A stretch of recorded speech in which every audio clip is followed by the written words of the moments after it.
What's going on, YouTube? My name is Dom, and today is Sunday. I didn't do my Reason and Thought Talk video yesterday because I did get a little hung up on stuff, but I am going to be busting that out today. But really quick, the winner of my giveaway that I announced last week is going to be Ruthenium. Yeah, so if you would, Andrew, if you wouldn't mind dropping your email down in the comment section below, I'll be sure to go ahead and email you those Steam keys.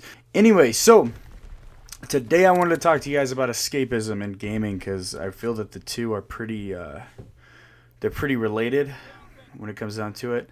I wanted to first tell you a little bit of a story that I had just recently, no more than a minute, and then I'll go into diving a little bit deeper into it. But so the past few days, ever since like Thursday, I don't know, I just woke up that day and been a little out of it, been a little like mentally just, I don't know, just unmotivated, kind of numb.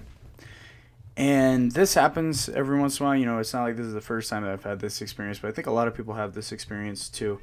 And I did not really want to play video games too much, but I caught myself playing a ton, right? I don't know, I was just kind of going through life like a zombie. I think it was some sort of escapism in gaming. That's what I was doing, but not consciously. And so I wanted to talk to you guys about this. I wasn't making a conscious decision, is what I mean, to do that. But I wanted to talk to you guys about this because I feel like a lot of people use video games as an outlet to sort of escape their everyday life and do that, sort of escape everything and not really have to think about what's going on to them.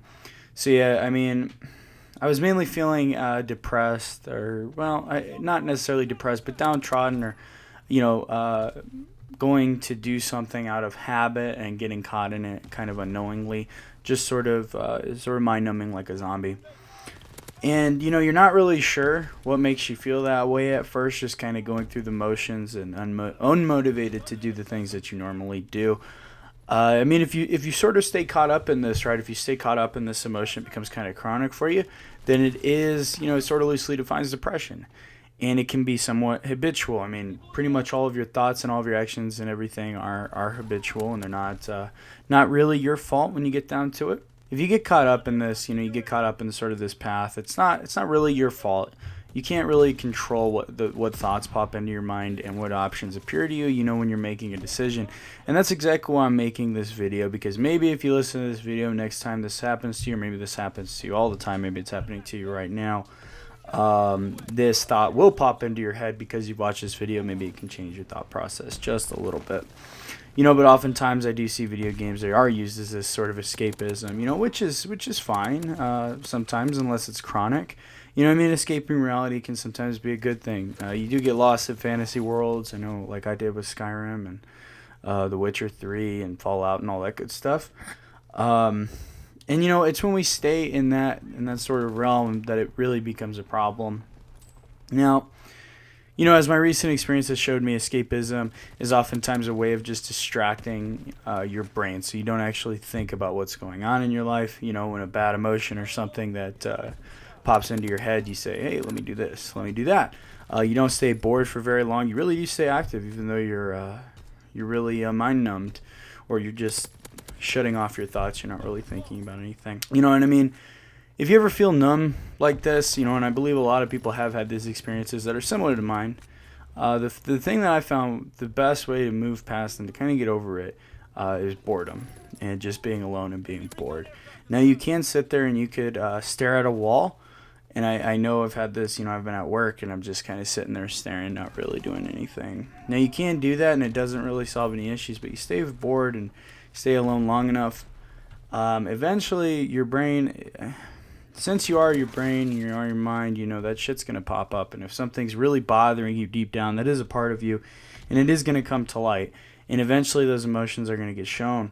And I know, like, when I've suggested this to other people, and I know from my own experiences too, when you start doing this and you start being alone, being bored, usually the first thing that pops in your mind is like, this isn't going to fucking work. This isn't going to change anything. You start getting angry and getting mad, and that's great. You're feeling something. But it's important not to give up at that point, because I realize that is the hardest part. You're like, man, this shit ain't going to do nothing for me. What the fuck am I doing sitting here looking like an idiot? But just trust me, just stick with it, like 10, 15 minutes into it, whatever. Get mad if you need to. Feel basically whatever emotion pops in your brain, because I noticed that anger wall is usually the first one, and then once you get past that anger, then you start start getting down to it. I know from personal experience when I've been upset about something or whatnot and I've sat alone being bored, I get angry first, but then eventually something comes to light, some memory or thought that just brings up the pain that I was feeling or something, and then kind of rolls downhill from there. It has a snowball effect, and then you can start feeling that. And whatever happens to you, you might get really emotional with some things, which is totally fine, unless it becomes life threatening at that point. Then you need to get someone else involved. But that's really the only way to get over it, the only real way to move past it, because things that bother you, things that cause you suffering, they aren't gonna go away on their own. If you just leave them, they don't. They keep popping up again and again, and honestly, they keep you from doing the things that you love to do. I like to play video games, I like to work out and all that stuff. So when I was feeling this way, I go and play video games, but I can't enjoy them thoroughly. I can't work out thoroughly. I can't be motivated to do those things. And then also, when I try to go just live my everyday life, it's like I can't do that either. So if you want to move past this, if you want to accomplish your own goals and kind of live your own life, then you really do need to just sit alone and be bored, honestly. I think that's the best way to do it. If you guys have any thoughts on that, please drop them down in the comment section below. But anyway, I really wanted to make this video because I thought, I've been really thinking about this myself too. I think a lot of people use video games as an escape, and when something unpleasant pops up in their life that they don't really want to think about, they say, hey, let me jump on some Call of Duty, let me jump on some Battlefield, whatever, and they start playing that, and they don't have to think about it. And maybe they get so mind numbed that those thoughts just don't even pop in their brain anymore. And then at that point, you've kind of beaten your mind down a little bit, and then you really don't think about much of anything at all. And that can be a real problem as well. So, hopefully next time you do have a situation like that where you are feeling this way, you can go ahead and because you watch this video, maybe that thought will pop into your head the next time it comes up. But anyway, I really wanted to address this. I haven't seen anybody else on YouTube address this problem, and I think it is a huge problem in the gaming community.